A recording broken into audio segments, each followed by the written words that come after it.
Gen Z voters have very little trust in government, and they get most of their news from TikTok. So the fact that the DNC is leaning into this is a smart political strategy. But I'm wondering, does it translate to votes?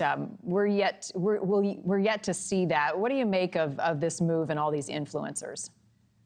Well, I think it's a dual-edged sword. I think you set it up perfectly. It is a smart play by the DNC, and I think Republicans probably should have done the same. But, there's a good news, bad news. Like, yes, these are influencers who, this is where a lot of young kids get their news.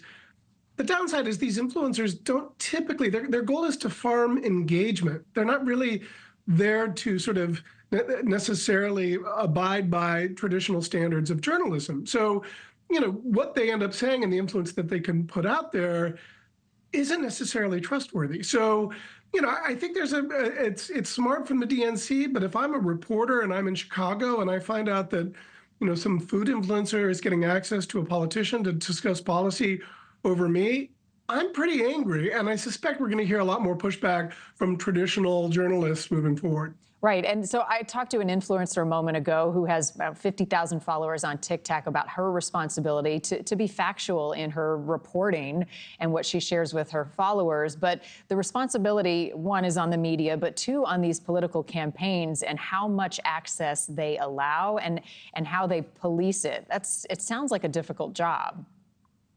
It's an almost impossible job. And by the way, there's a lot of influencers who are great, that do really good stuff, who end up sort of like being really responsible and buttoned up. So I don't mean to just sort of dismiss all of them.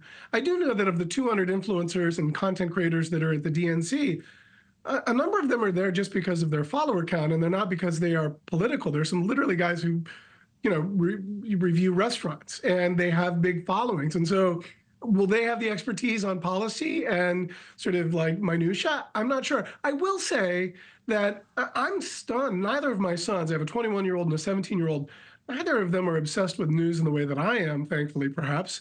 But both of them independently asked me about Project 2025 about a month ago. And they got that entire, I was like, how did you learn about that? And they were like, well, it came up on my TikTok or Instagram. So it's out there. Like, these people, this is where they are getting their news, which I think suggests NewsNation should have a larger, and CNN and Fox News and every other outlet should probably be more aggressive on TikTok and Instagram moving forward. Right. I don't think we can longer play dumb. Like, I don't know how to get on to that, site. Right. The future is now, and really well. The train has left the station. No, I agree. And I think, clipping culture, like what we do at Mediaite, people don't watch the DNC because they know that they can go online and watch, what someone has, sort of aggregated for them. And that way, like the DJ model, like the people, like what I do at Mediaite, we pick out the parts that we think are more interesting, because not everyone has 3-4 hours to watch a Republican or Democratic National Convention.